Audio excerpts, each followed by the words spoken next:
Okay, so in this tutorial, I'm going to go over this concept of resolution. So go ahead and make sure you've downloaded the image using the link that I posted.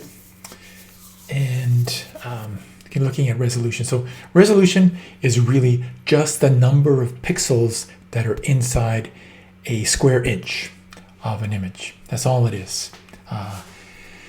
And the way I'm going to explain it to you, I really need you to understand it. It might feel a little bit complex, but it's not. It really is just the number of pixels that are in an inch. And the nice thing about working with a Creative Cloud is it really does most of the work for you. So just have to remember a few key things. So we're going to be looking at this image. We're going to be resampling it so it's the right size for the application that we have. And we are going to be placing it in Illustrator and adding crop marks.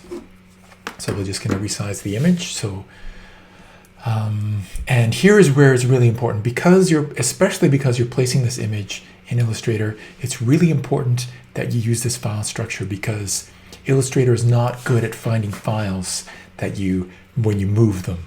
So before you even start doing this, make sure that you have this exercise folder called 5 masks. So this is week 5, and the primary thing you'll be working on is masks, but there's also this idea of resolution, which is very important.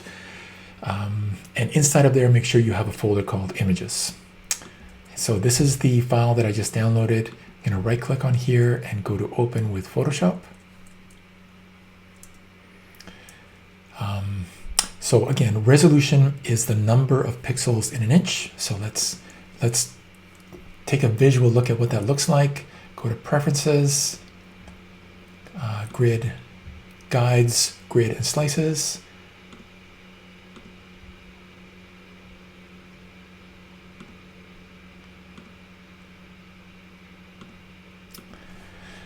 So here under Guides, Grid, and Slices, under Preferences, you can see you have this part here that's called Grid, and here you can set grid every 1 inch, which, as you know, is 6 picas.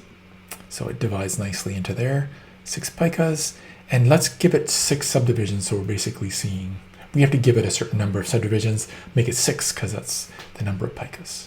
So I'm going to go OK, and this is, if you zoom in, you can see that one of these solid grids can be a little bit hard to see unless you're in a place that has a lot of even color. One darker line grids is going to be 1 inch. And it can be a little bit hard to tell, but it's probably this one here. So I'm just going to go ahead and make this selection. Select, it's probably this one here. Let's see. No, it's not that one. Okay. Let's just zoom in. It's one of these here. So that's going to be, right now we're 72 pixels per inch. And we know this is true because if you look down here at the bottom, sometimes this is set to a different display, but if you do document dimensions, that'll give you the pixel dimensions of the document and the resolution in brackets right beside it. It's 72, by default, 72 pixels per inch. So this is the larger image that you downloaded off of Unsplash. You can see before I move on, I just want to say this is like this beautiful image of Cartagena in the district of Bolivar in Colombia. And right here we see that this is 1 inch, has 72 by 72 pixels in it. And so the resolution that you need your image set at depends on how you're going to use it. So if you're going to use it for the screen, then the default is 72 pixels per inch. So that's why these images come at 72 pixels per inch. But if you're going to use it in print, the resolution needs to be a lot higher. And you remember when I showed you guys this idea of halftone screens? When we print things, we're going to not actually print continuous tone, we're printing dots on a page, and you need to double the number of pixels per inch needs to be double the lines, the dots per inch, the lines of dots per inch. So a really good printing line screen, so the number of dots, lines of dots per inch is 150. And so in order to get that good quality half-tone screen that's going to print a very high quality image on paper, you need to double it. So that means that your pixels per inch need to be 300. And that's kind of the default size for really high quality printing, 300 pixels per inch. And there's different line screens. That's a default. That's just an easy one to remember is 150. So that means you need your pixels per inch to be 300. So this is 72, so it's not the right line screen. So what we're gonna do is we're gonna take a minute to resize this, and then we're gonna crop it so it's the right dimensions. So just going to, what I'm gonna do is I'm gonna take a minute to show you what that looks like in Illustrator, because that's where you're gonna place it, just so you see what the dimensions are that we're gonna have to work to in the end. So I'm going to switch over to Illustrator.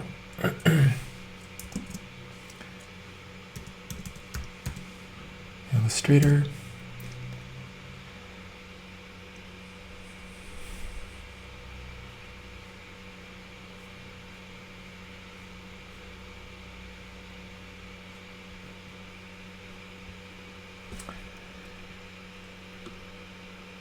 So what we're going to do here is we're going to create a new file.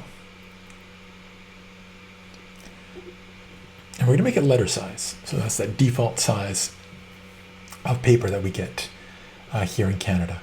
We're going to do 66 by 51 picas, and it's going to be horizontal, so the same orientation as our image. But what we're going to do is we're going to add this thing called bleed. And bleed is important because when you print right to the edge of your image, it's called full bleed. When you print an image or a color or anything right to the edge of the page, you need to actually print a little bit further on a larger sheet of paper, and then you trim it down. So you would actually print this on a larger sheet of paper and then trim it down to size. So I'm going to actually get you to do that when we're together in class. You're going to print an image on a larger sheet of paper and trim it down to the right size. So choose letter size, and the orientation is going to be horizontal, so it's 66 by 51 picas. If you're not choosing picas, make sure you choose picas. And then down here where it says bleed, this is the default bleed size is 9 points, 9p0. So that's going to add to each dimension of your image. It's going to add one pica and 6 points. So we're going to go ahead and click create, and I'll, again, sounds complicated. I just need you to understand it. And Illustrator does the work for you. So you just add these 9 points of bleed, you click OK, create it. And when I learned how to do this, I had to do all these lines by hand when I was a stripper.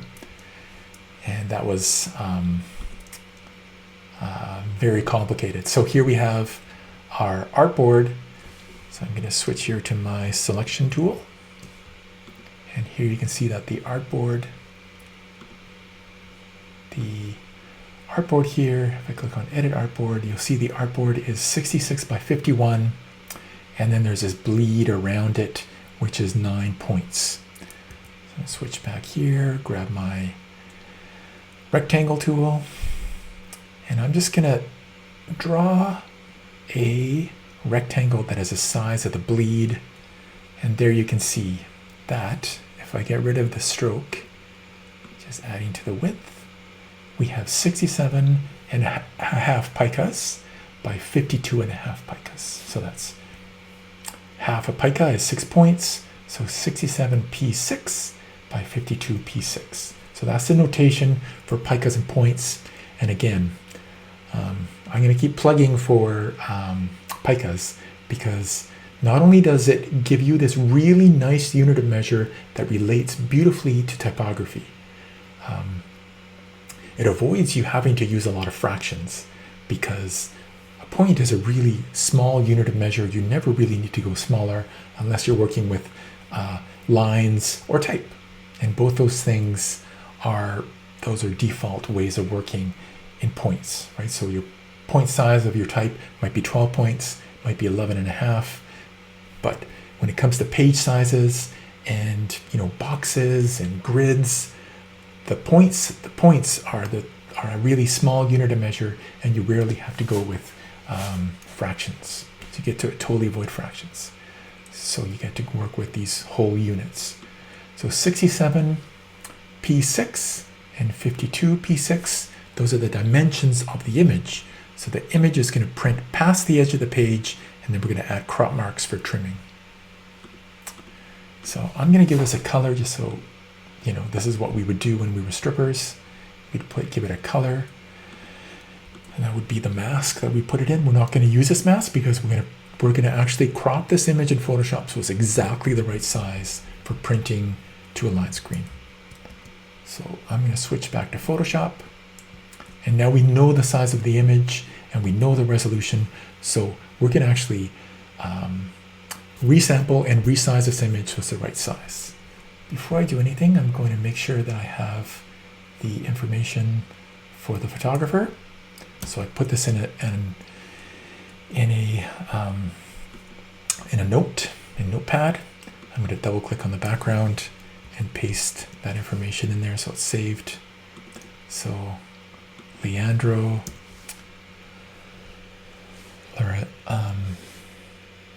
Lorenio, and untitled image, and it is from Cartagena. So it's a street scene in Cartagena. So again, I added this information just so that I know what the image is about. So the way that you resize images in Photoshop is you go up to Image and Image Size. And again, Photoshop does all this work for us. So this is the amazing thing about it. So looking here at image size, the image size here is the actual physical memory that this image is going to take. So unless we use this resample function, this will stay the same, and so will the pixel dimensions. So this here, 6,000 by 4,000. If you were paying attention when you downloaded the original size off of Unsplash, you would have seen that that is the actual pixel dimensions of your image, is 6,000 by 4,000. And by default, the resolutions can be 72 pixels per inch. So if we go ahead and change this, and these three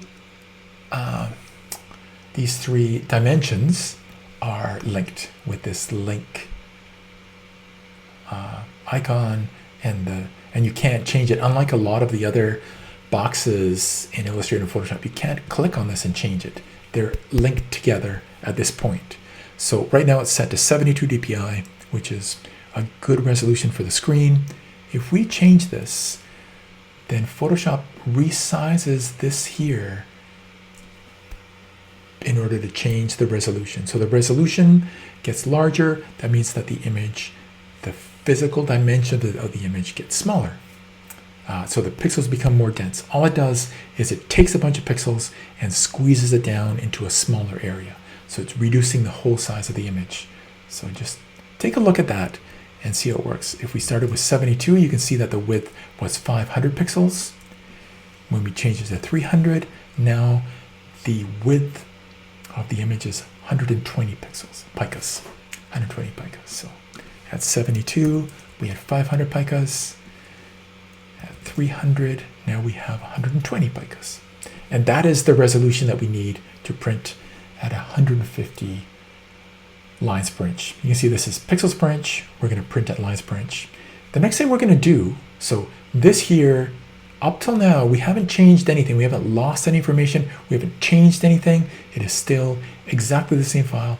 all we've done is crammed more pixels into each inch. When we click on resample, you can see that you lose that link from the resolution to the width and the height.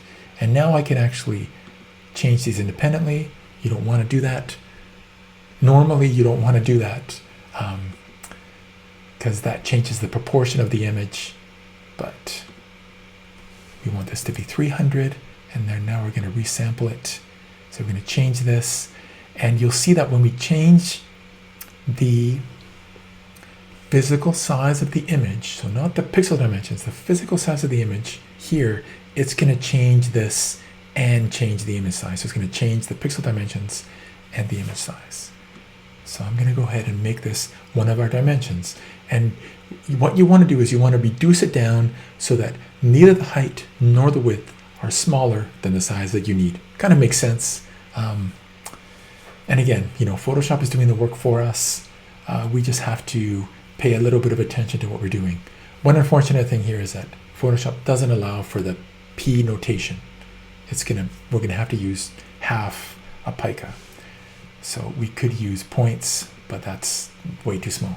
So I'm gonna try 67.5 picas, and you can see that the height now is too small. So let's make the height what we go with, and I'm gonna do 52.5 picas, and that makes the width quite a bit wider, which makes sense because if we switch back to Illustrator, here you can see that it's much more square format than this one here.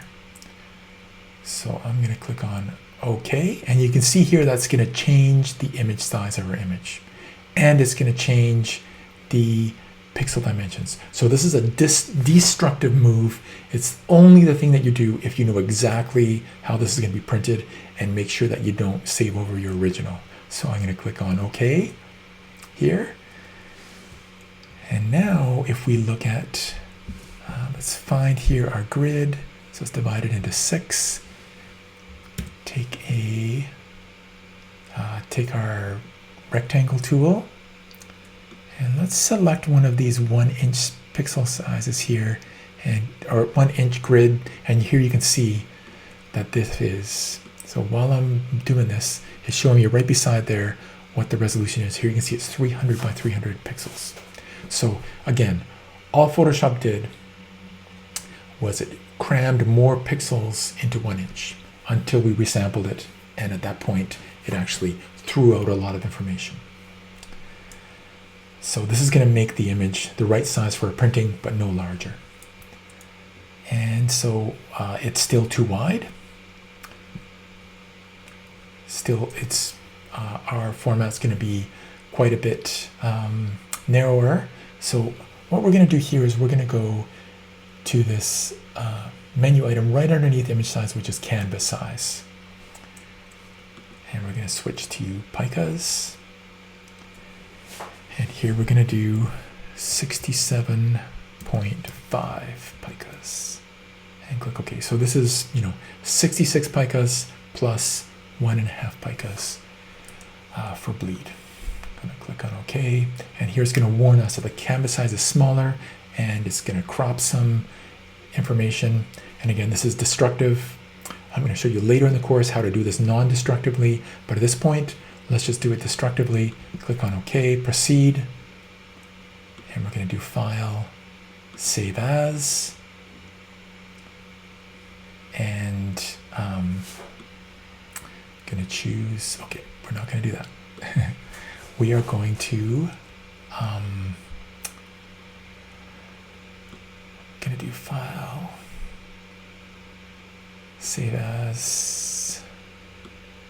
I can't save this as a JPEG file because it's no longer, a flat image. So let's go ahead and flatten this.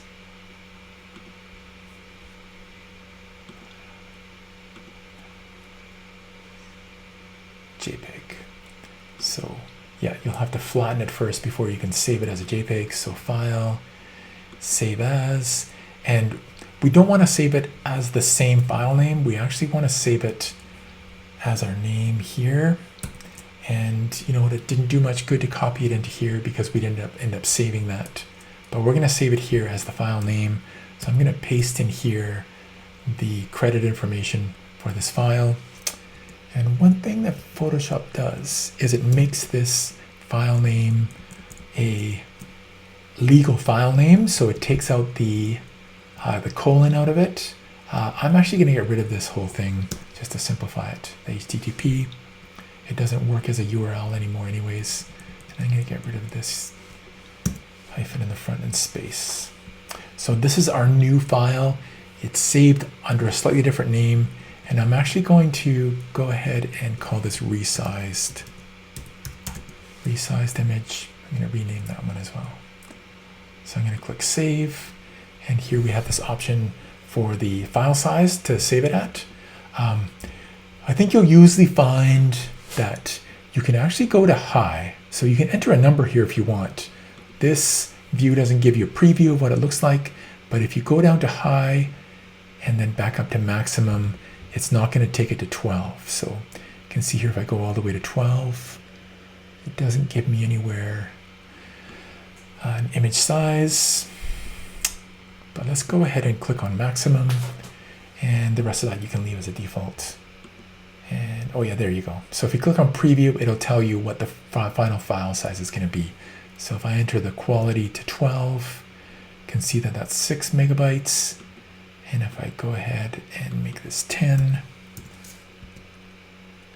it's 3 megabytes. So the file size is quite a bit smaller, but the quality is going to be very similar at this point. And so again, you know, we've talked about this elsewhere. This is a JPEG file format. Every time you save it, Photoshop adds compression and it loses image quality. So you really only want to do this once. That's it. To only use this if, you know, you're just making, you know, exactly what this image size is going to be, and you don't have to, you know, open it up and change it again, because it'll start to be noticeable after a while what the quality is.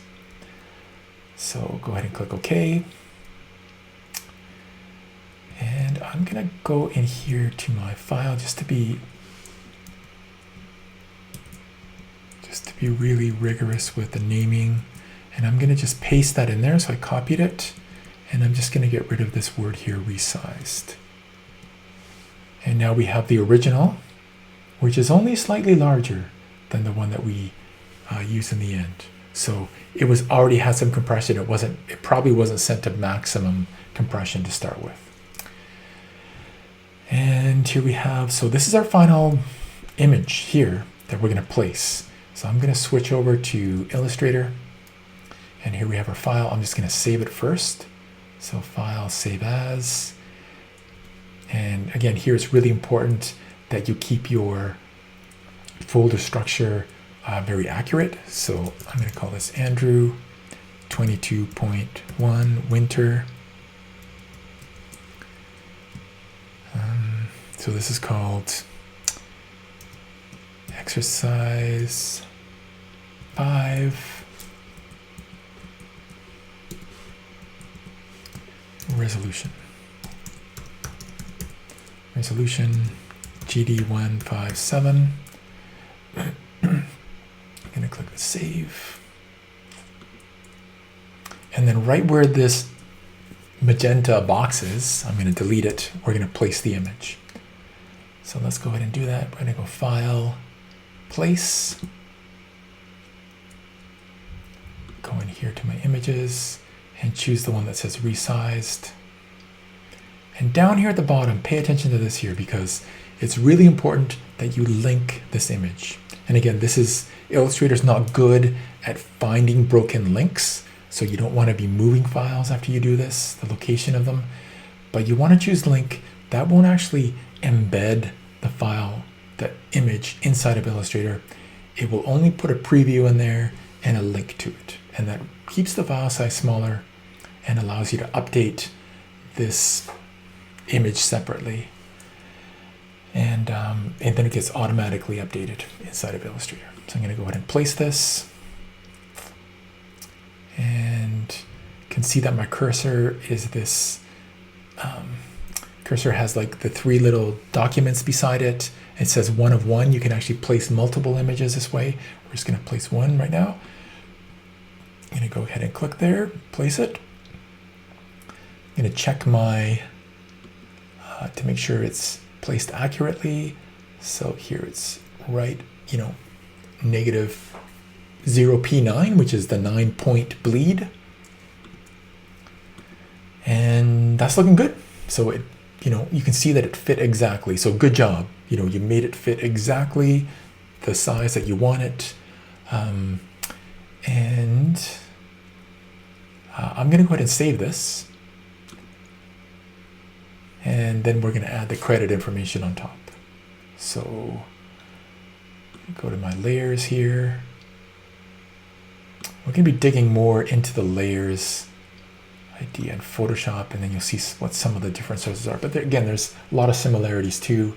So this layer is going to be the image. We're going to lock it. Going to add a new layer, and here's where we put our credit information. So again, I'm going to copy my credit information, and I'm going to take my type tool. So it's the hotkey T, and I'm going to place it here. So one thing that I've seen happening, and this is totally normal, happens quite a bit, is that we forget about margins. So I taught you guys about margins, how to set up your margins. So we're going to do that again. We're going to go here. So taking the edge of our artboard, going to draw a square box, and with no stroke, just fill. We're going to give this fill a magenta fill, and I'm going to delete all these as well. And what we want to do is we want to give it a nice generous margin. So go here to properties. So transforming from the center with this unlocked, I'm going to take away, I'm going to do minus,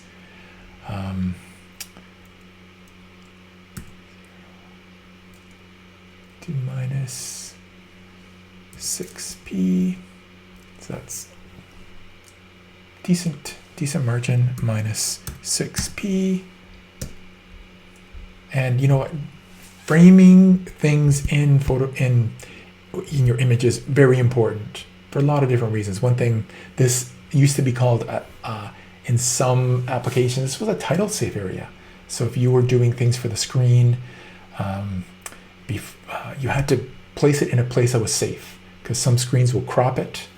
You know, if you're doing for different size screens, like a video, then your titles have to be inside a title safe area. Same here.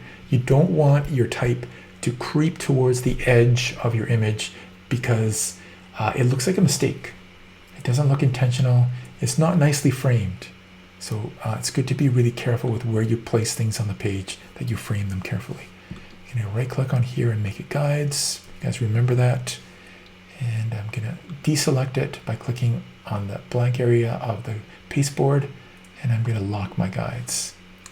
I'm going to take this here, and I'm going to place it on that margin. And we have an extra. Just double click to switch to my type tool. And what I'm going to do is I'm actually going to switch to, I'm going to switch the alignment to right, to align right, because I want to place this in an area where it can be read right along the right edge. And I'm going to switch over to my default IBM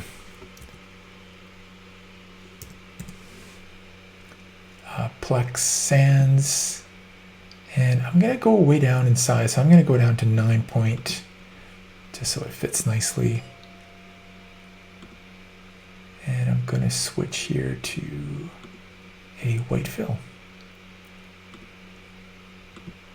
It's probably still a little bit large. We could actually go to 6 point. And because it's aligning to the right, good here. Only thing I'm going to do is I'm going to make that italic. So these details are important. Sometimes I'll make a comment about that on your submission, that the name, the title of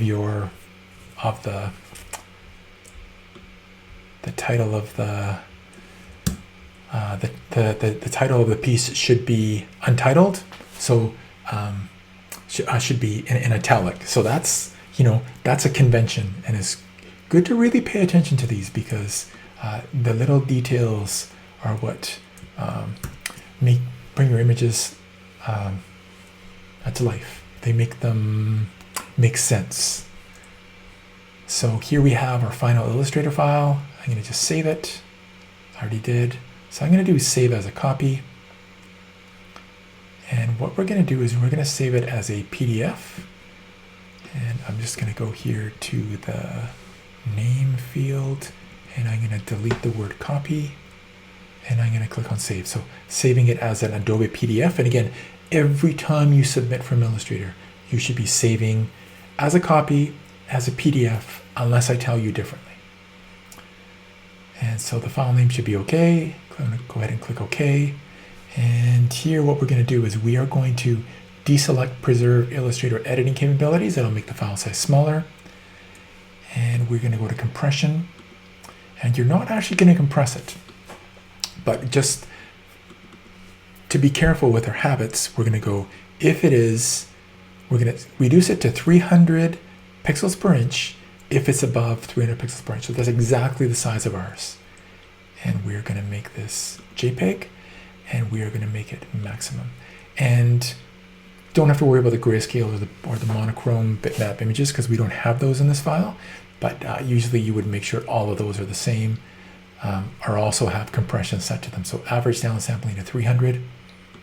Go to marks and bleeds, turn on trim marks, and that's it. It's a good habit to go through everything and make sure there's nothing else that needs to be changed here, but that's it. And we're going to go ahead and save PDF. And that'll open this PDF, and you can see that it has these trim marks. And so later in this course, you're going to do that. You're going to print a page a little bit larger, full bleed, and trim it. And that way you get this opportunity to actually physically experience the learning that what bleed is and what trim is. And then when Evan gets you to do it in his class, he's not going to turn to you and say, "Didn't Andrew teach you anything?" I know he disagrees with me on the picas, but this idea of full bleed and trim is a standard practice when you're printing full bleed. So go ahead and submit that. You're going to submit more than one submission for this this week. And if there's something that didn't make sense, that wasn't clear, or something that you're like, "Wow, I learned this. This is great," make sure you add just a 1 or 2 sentence reflection with your submission. And again, if you want to go past mastery, you got to do a little bit more. So you got to do, something else. Try setting it at postcard size. So that's it. See you on the next tutorial.